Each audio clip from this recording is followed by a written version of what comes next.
오늘은 요엘서 2장 말씀입니다. 요엘서 2장은 우리가 잘 알다시피 만민에게, 모든 육체에게 성령을 부어주시겠다, 내 영을 부어주시겠다라고 약속하신 요엘서 2장 28절에서 32절까지의 말씀이 사도행전 2장에 베드로가 오순절날 성령이 임할 때 언급함으로써 유명해진 그런 장입니다. 그래서 요엘서 2장 하면 모든 육체에게 성령을 부어주시겠다고 약속하신 말씀, 이렇게 각인이 돼야 되겠습니다. 아마 성경을 좀 읽고 아는 분들은 요엘서 2장 하면 딱 그 말씀이 떠오르게 되겠죠. 자, 이 말씀이 주어지게 된 맥락 어떻게 되느냐? 일단은 하나님의 심판에 대한 경고의 나팔. 1절에서 3절 말씀을 보면 경고의 나팔 소리를 불어라, 울려라, 이렇게 얘기합니다. 어디에서? 시온, 예루살렘에서. 시온이나 예루살렘이나 내나 이제 같은 지역을 얘기하는데, 시온은 그 산의 이름을 말하는 것이고 예루살렘은 그 도시 이름을 말하는 겁니다. 그러면 이 시온과 예루살렘이 애언자들에 의해서 이렇게 쓰여질 때는 이게 그 지리적인 그 예루살렘, 지리적인 시온산, 그것을 초월해서 영적인 의미로 상징적인 의미가 되게 됩니다. 그래서 시온, 예루살렘 하면은 하나님을 예배하는 중심지, 더 나아가서는 그것이 하나님의 도성, 하나님의 나라, 하나님의 백성, 이런 의미를 가져요.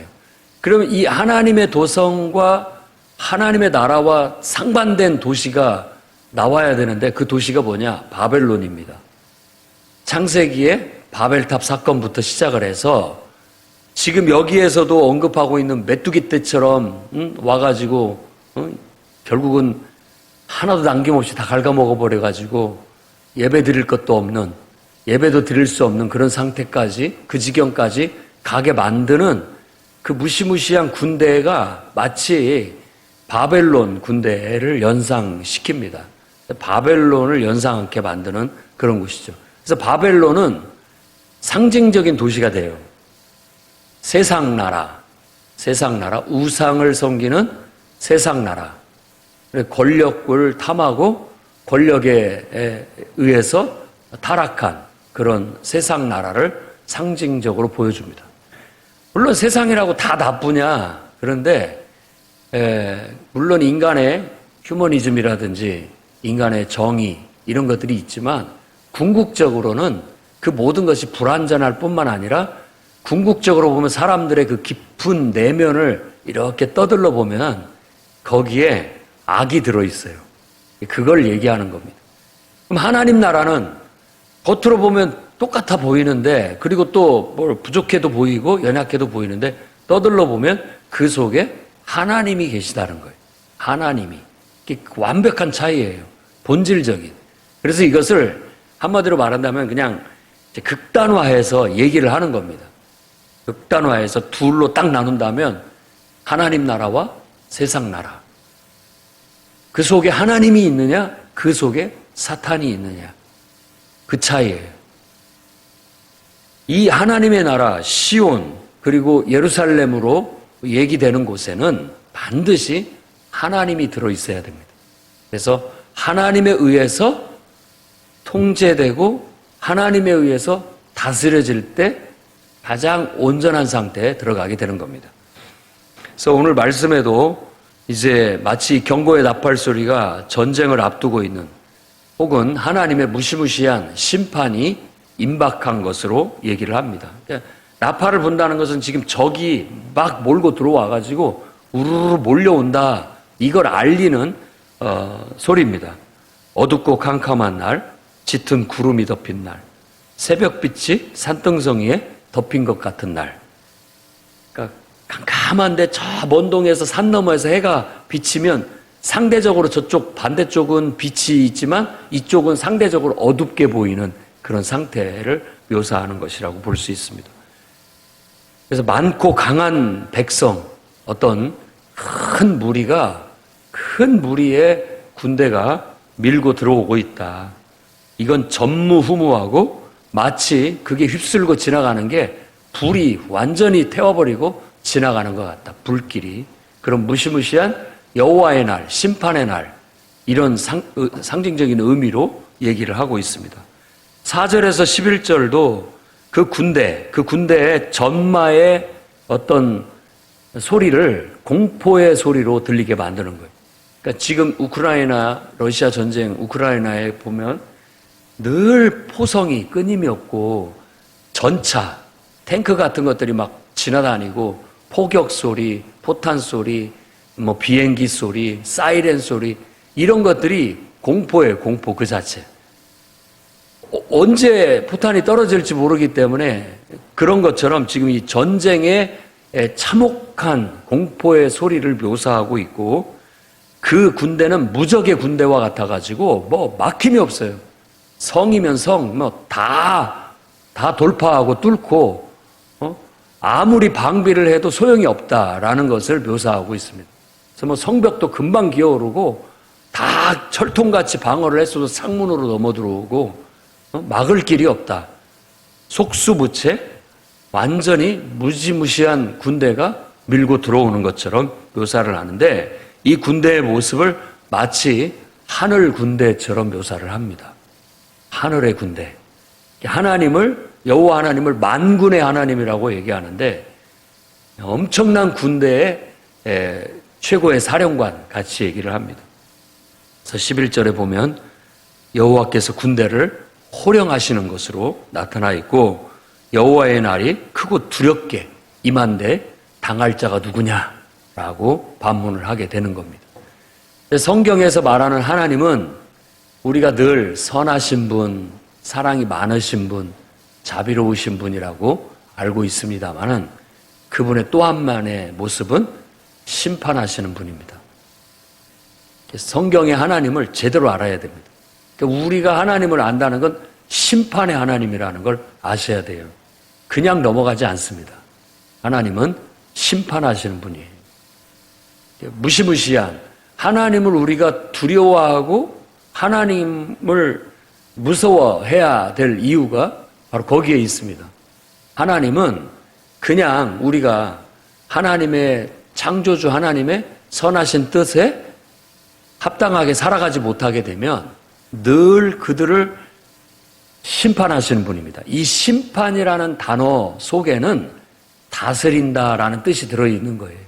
이 심판은 이와 같이 큰 전쟁, 재난, 어떤 무시무시한 어떤 공포, 죽음, 전염병, 기근, 각종 재난들, 이런 것들로 우리에게 찾아오고 있지만은, 이런 것들을 주시기 전에 하나님께서 우리를 많은 선지자들을 보내서 우리를 일깨워요.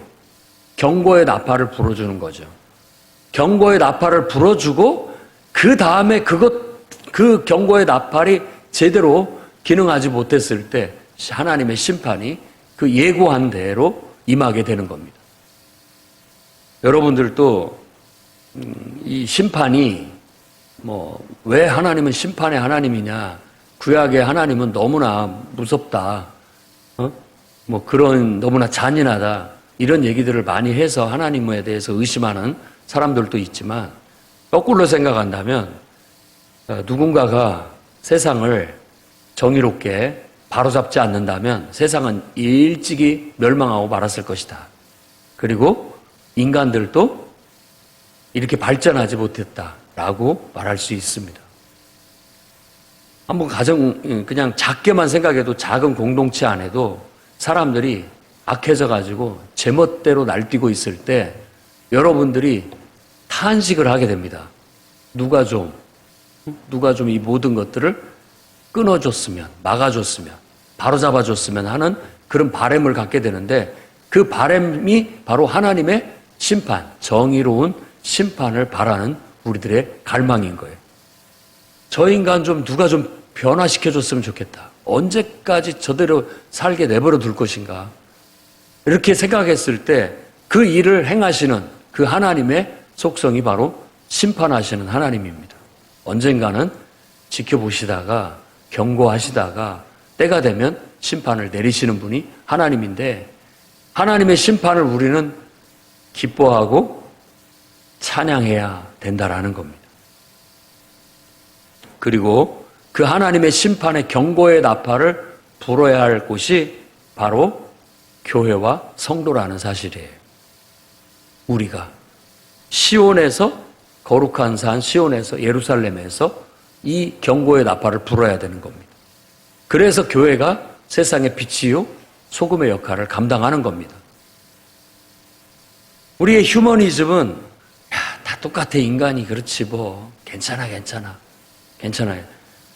스스로가 인간의 정의와 인간의 공의를 항상 그 수준에 맞추는 거예요. 인간은 원래 불완전하고 약한데 그 정도면 됐지 뭐, 이렇게 하고 마는 겁니다. 그렇기 때문에 인간의 정의를 믿을 수가 없어요. 왜냐하면 인간의 정의는 자기 기준에 다 맞추기 때문에 그렇습니다. 심지어는 우리가 법이라는 것을 정했지만 법을 정하고 법을 집행하는 데 있어서도 개인의 판단 기준에 따르는 경우들이 많습니다. 그래서 어떤 판사는 더 심하게 판결을 내리고 어떤 판사는 더 자기 좀 온화하게 판결을 내리기도 합니다. 법이라는 것이 그렇습니다. 그리고 법이라는 것을 갖다가 악용할 것 같으면 아주 잔인하게 쓸 수도 있고요. 그런 모든 불완전한 부분들이 있습니다. 그래서 인간의 정의는 하나님의 정의 앞에 무력합니다. 사람을 믿을 수가 없다라는 것입니다. 그리고 인간 안에 있는 악이 있는 한 인간의 정의는 완벽해질래야 질 수가 없어요. 그게 십자가 옆에서 보였잖아요. 빌라도, 그는 로마의 법을 대표하는 사람입니다. 로마의 법은 그 당대에 세상의 모든 길이에요. 길이 됐던 겁니다. 근데 그 정의로운 법이 죄 없는 사람을 사형을 언도하잖아요. 그게 세상 법의 악용이에요. 악용. 그러니까 권력을 가진 사람이, 그걸 집행하는 사람이 아무리 법이 이렇게 됐다 할지라도 갖다 씌우면 되는 거예요, 그냥. 그게 세상 악을 대표적으로 보여주는 것이라고 볼 수 있고, 결국은 그 법까지도, 인간이 세운 법까지도 십자가에서 심판을 받고 정죄됐다는 걸 우리는 아셔야 됩니다. 그래서 하나님의 심판은 온 땅에 우리는 임하기를 기도해야 돼요. 하나님, 심판하여 주십시오. 하나님의 정의를 나타내 주십시오. 그 말은 이 땅에 악과 저주를 걷어내 주십시오라는 말과 같은 것입니다. 한면으로 보면 너무나 견디기 어려운 큰 재앙이고 재난이고 고통이지만, 그걸 통해서라도 이 땅의 악을 걷어낼 수만 있다면 하나님 그렇게 해주십시오 라고 우리는 기도하는 것이 성도로서의 마땅한 바이고, 또한 그런 악들을 우리가 인간의 마음으로, 휴머니즘으로 적당히 덮고 가려고 해서는 안 되고, 그것을 지적하고 경고의 나팔을 불어주는 역할은 누군가가 해야 되는데, 그게 바로 교회가 해야 될 역할인 것입니다. 저와 여러분들이 기도하며 정말 지금도 하나님을 인정하지 않고 죄 가운데 자기 멋대로 살면서 그걸 정의라고, 자기 나름대로 옳게 살아간다라고 착각하고 있는 영혼들을 향해서 머지않아 하나님의 심판이 임할 것이다, 정신 차려라 라고 경고의 나팔을 불어줘야 되는 겁니다. 그게 교회가 해야 할 역할이에요. 그래서 한때 정부에서 교회를 예배를 드리지 말라, 또 코로나 때문에 이런 것 여러 가지 해서 왜 말을 잘 안 듣느냐라고 교회를 핀잔하고 또 비난하고 욕했습니다마는, 그것은 그들이 아무리 욕을 해도 당연한 거예요. 교회는 욕을 먹을 수 있습니다, 세상에. 왜냐하면 우린 진리를 말하는 것이고 진리를 외치고 진리를 따라가고 있기 때문에 그들에게는 맞지 않을 수가 있어요. 그래서 욕을 먹는 겁니다. 예를 들어 우리는 계속해서 세상을 어떻게 보면 회개하라고 경고의 나팔을 부고 그들의 죄악을 지적을 하고 그렇게 나아갑니다. 그러니까 별로 좋아하지 않아요. 그래서 교회가 때때로 핍박을 받는데 그렇게 해서 핍박을 받는 거라면 받아야 된다라는 얘기예요. 왜? 모든 선지자들도 그런 말을 하다가 핍박당하고 죽임을 당했거든요. 교회는 바로 그런 선지자적 사명을 이어받았어요. 그래서 우리가 하나님의 진리를 붙잡고 가는 것이지 정부가 이렇게 해라고 해서 하는 것이 아닙니다. 물론 나라를 사랑하고 정부를 위해서 기도하고 그들의 정책이 옳고 바른 길로 가기를 기도하고 또 그런 정책들이라면 적극적으로 따르고 협조해서 나라가 힘있고 부강하고 평안하고 안정된 나라가 되기를 바라는 마음은 모든 성도들의 기도의 제목이죠. 당연히 그걸 위해서 기도하며 나아가고 있습니다. 하지만 하나님의 진리의 말씀에 어긋나는 것들을 우리에게 요구하거나 한다면 우리는 그걸 받아들일 수 없는 것이고 더 나아가서는 우리는 늘 하나님의 진리를 세상에 선포하는 역할, 그게 세상 정부가 싫어하고 세상 사람들이 싫어한다 할지라도 듣기 싫어도 들어라. 듣기 싫어도 듣고 깨우쳐라. 너희들이 내가 이런 진리를 외쳤다고 해서 욕을 하고 우리를 핍박을 해도 괜찮다. 하려면 해라. 하지만 나는 할 말은 한다. 라고 하는 것이 교회의 정체성이고 성도의 정체성이 되어야 되는 겁니다. 분명하게 중심을 잡고 내 안에 하나님이, 내 안에 진리가 살아서 꿈틀대야 되고 살아서 역사하는 그런 깨어있는 신앙을 가져야 됩니다. 언제까지 그냥 이래도 좋고 저래도 좋고 그냥 나는 착한 사람처럼 좋은 사람처럼 늘 친절하게만 대한다고 그게 다 좋은 것이 아니라는 거, 하나님의 정의를 외치는 거, 이거 아주 중요한 문제라는 겁니다. 그래야 회개가 일어납니다. 12절, 이제라도 너희는 나에게 돌아와라. 돌아와라. 심판, 하나님의 심판과 구원의 초청, 이게 복음입니다. 예수 그리스도를 통한 구원의 복음도 똑같은 맥락이에요. 하나님의 심판을 먼저 얘기하고 그 심판에서부터 구원받을 수 있는 방법, 예수 그리스도를 믿는 믿음 안에 피해라. 노아의 홍수 때의 심판의 예고, 방주로 와서 피해라. 방주를 준비해서 거기에 피해라.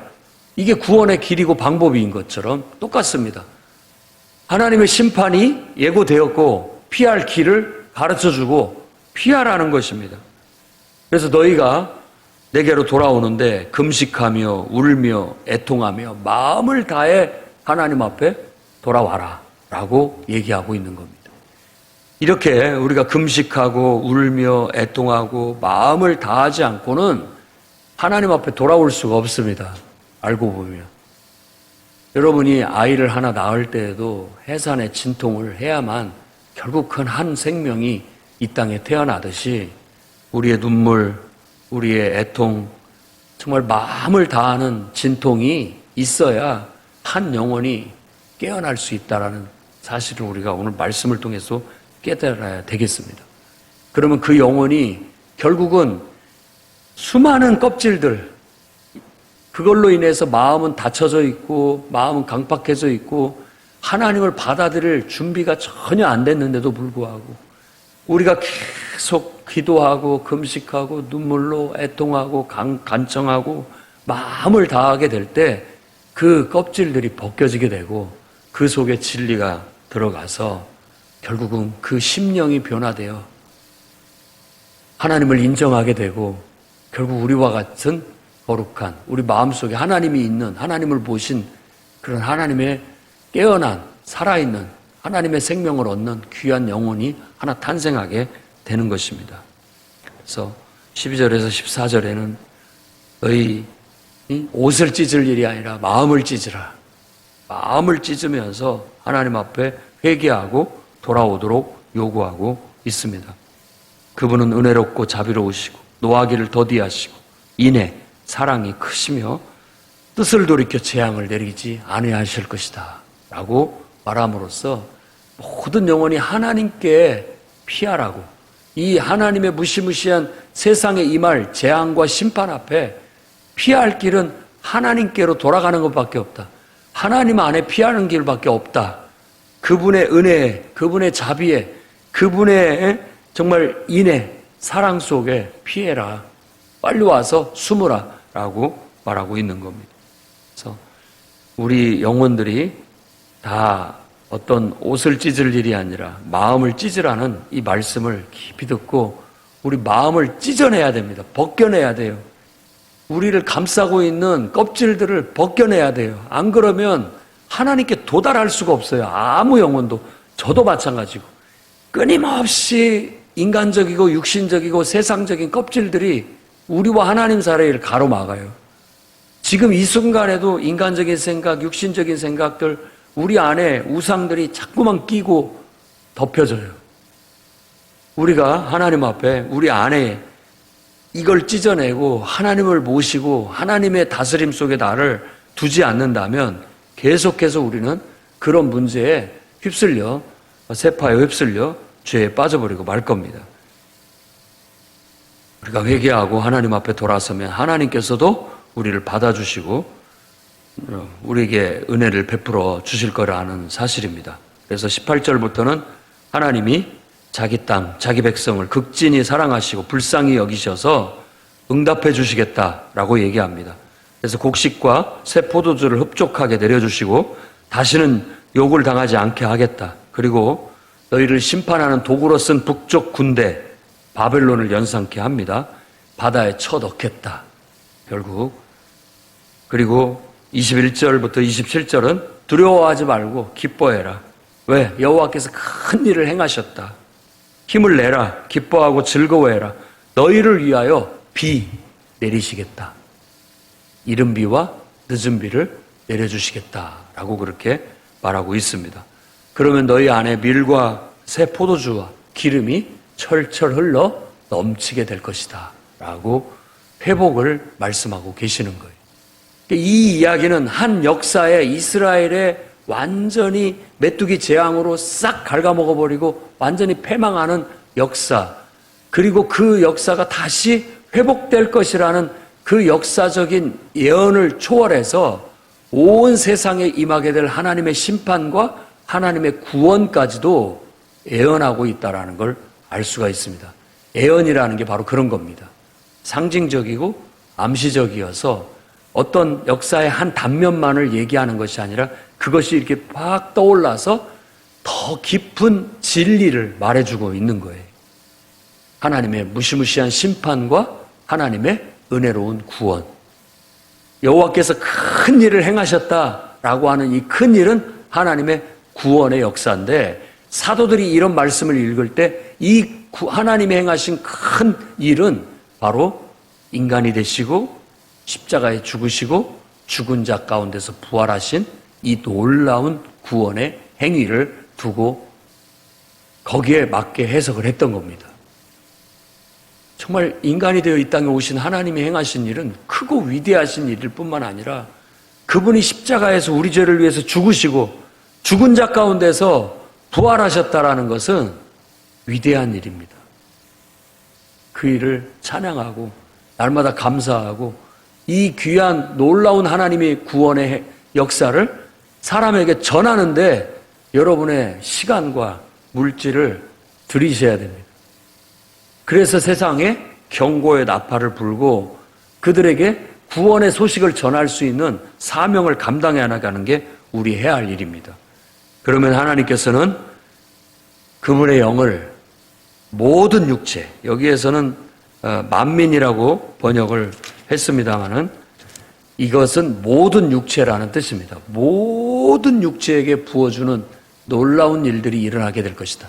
그래서 사도행전을 보면 예수님에 대한 복음을 증거했을 때 그분의 죽으심과 부활하심을 중심으로 한 하나님의 구원의 행위를 선포할 때 사람들은 회개하여 세례를 받게 되고요. 그래서 죄를 씻게 하고 그리고 하나님께서 이 약속하신 성령을 선물로 부어주시는 것으로 하나님의 구원이 우리에게 임하는 것으로 얘기하고 있는 겁니다. 그러니까 이 요엘서 말씀이 그대로 성취되는 거예요. 그대로. 우리가 예수를 전해요. 예수님이 우리를 위해서 죽으셨다. 예수님이 우리를 위해서 장사 지낸 바 되었다가 예수님이 우리를 위해서 살아나셨다. 하나님이 예수 그리스도 안에서 죽으시고 부활하심으로 말미암아 우리의 죄를 씻으시고 우리에게 하나님의 자녀가 되는 새 생명을 주셨다라는 걸 전하고 사람들이 그럼 우리는 어떻게 하면 되느냐? 회개하고 믿음을 고백하고 예수님을 믿는 믿음을 고백하고 침례를 받아라. 그리하여 너 죄를 다 씻으라. 그러면 하나님께서 성령을 선물로 부어주실 것이다. 그게 오순절날 임한 성령의 의미고 예수님을 믿는 사람들에게 부어지는 성령의 의미인 거예요. 그래서 지금 우리가 예수 믿었는데 나는 성령 체험이 없습니다. 말도 안 되는 소리 하지 마세요. 그럴 수는 없습니다. 아니 내가 제대로 믿지 않든지 아니면 내가 성령을 받았는데도 모르고 있든지 둘 중에 하나인 것이지 내가 예수님을 주님으로 고백하고 믿었는데 하나님의 성령이 내게 임하지 않았다라는 건 내가 지금 뭔가를 착각하고 있는 거 깨닫지 못하고 있는 거예요. 내 안에 하나님의 영이 임했고 함께하고 계시고 우리는 모든 그리스도인은 성령의 지배, 성령의 인도하심 속에 살아가야 되는 겁니다. 누구도 성령이 없이는 말하지도 행하지도 못하고 살아가지도 못합니다. 성령의 사람이 되지 않았다면 진실한 그리스도인이 아닐 수 있습니다. 요한복음 로마서 8장에는 그리스도의 영이 없으면 그리스도의 사람이 아니다. 이제는 우리가 옛날에는 이스라엘 사람들이 율법 따라 살았지만 이제는 우리는 생명의 성령의 법을 따라 사는 사람이 됐다. 성령을 따르지 않고 성령으로 행하면 하나님의 자녀다. 라고 그렇게 얘기합니다. 우리가 기도를 왜 합니까? 하나님의 성령의 임재 속에서 성령의 음성을 듣고 성령이 내게 말씀하시는 말씀을 듣고 하나님의 뜻대로 살기 위해서 하는 거예요. 날마다 성령의 인도하심 속에서 우리는 하나님의 역사를 이루고 하나님의 뜻을 이루고 살아가는 거예요. 성령의 역사가 아니라 여러분 마음으로 여러분 의지로 하나님을 섬기고 있다면 그건 지금 육신적인 신앙인 겁니다. 내가 내 생각대로 하나님을 섬기는 것이죠. 아니요. 진정한 구원받은 이제 이 약속대로 모든 육체에게 성령을 부어주시는 이 마지막 때 부어주시는 이 시대에는 성령 시대에는 모든 영혼들이 성령의 인도하심을 따라 사는 그런 사람들이 되어야 된다라는 겁니다. 그래서 오늘도 여러분들이 성령의 충만함을 회복하고 또 그 충만함을 유지하고 그 성령의 인도하심 속에서 살아가십시오. 내 뜻이 아니라 하나님의 뜻대로 성령의 인도하심대로 여러분들의 삶을 성령의 인도하심을 따라 내가 이렇게 했습니다. 성령의 인도하심을 따라 내가 이렇게 말합니다. 라고 말을 설명할 수 있다면 여러분은 성령의 인도하심을 따라 사는 거예요. 근데 그런 말을 할 때 왠지 모르게 맞지가 않고 내 생각대로 한 것 같고 인간적으로 한 것 같아요. 이런 것들을 다듬어서 고쳐나가야 된다는 거예요. 내 생각대로 인간적인 생각대로 인간적인 감정으로가 아니라 성령의 이끌림을 받아서 해나가게 될 때 그것이 하나님 앞에 받으실 만한 우리의 예배가 되고 섬김이 되고 그게 바로 금이나 은이나 보석으로 우리의 신앙의 집을 지어져가는 거룩한 성 새 예루살렘이 되는 것이고 내 생각, 인간적인 감정으로 그걸로 만일 우리 신앙을 해나가게 된다면 지푸라기, 풀, 나무 같은 걸로 지어서 나중에 남는 게 없습니다. 그건 하나님 앞에 드릴 수 있는 예물이 못 돼요. 그건 거룩한 성 새 예루살렘의 재료가 될 수가 없습니다. 다 없어져 버리고 마는 것이지요. 어떤 분들이 교회를 섬기고 봉사를 하고 헌금을 할 때 이게 무슨 인간적인 생각으로 하는 경우들이 많습니다. 그런 경우도 있습니다. 대부분은 그렇지 않지만 그런 경우가 있다고. 내가 말이야 이렇게 봉사를 했는데 내가 이렇게 하나님 앞에 헌금하는데 아까워가지고 되돌려달라는 그런 식으로 말하는 경우도 있고, 다 인간적일 뿐이고 육신적인 것일 뿐이에요. 그냥 자기 공의에 자기 의를 세우는 것 뿐이지 하나님의 의를 세우는 것도 아니고 하나님 나라를 세우는 것도 아니에요. 그냥 자기가 의로운 거예요. 자기가 착하고 자기가 의롭고 자기가 바른 것이고 자기가 잘한 것에 불과한 거예요. 정말 하나님이 내 안에서 나를 통해서 일하시는 것이 돼야 되고, 하나님의 말씀에 순종하는 것이 돼야 되고, 하나님의 뜻에 내가 순종해서 그 뜻을 이루는 것이 될 때, 이게 금이나 은이나 보석으로 하나님의 의를 드러내는 거고 하나님의 영광을 드러내는 거고 하나님 나라를 세우는 것이라고 말할 수 있는 겁니다.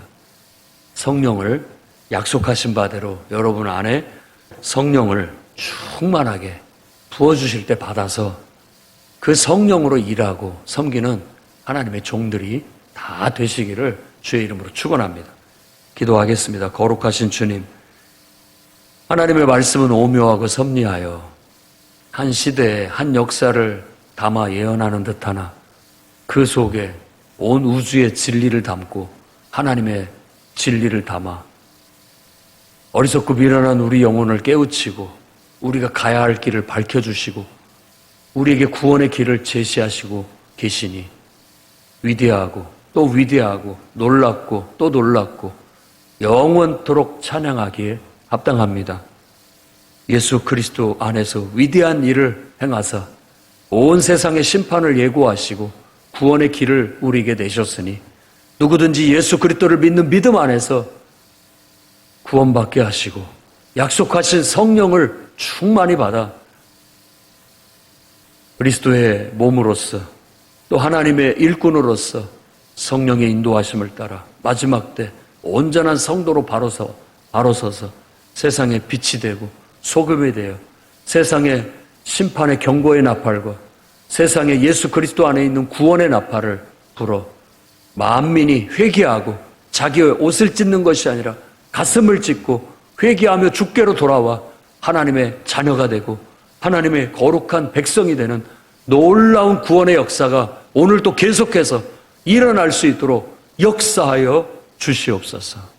예수님의 귀하신 이름으로 기도드립니다. 아멘.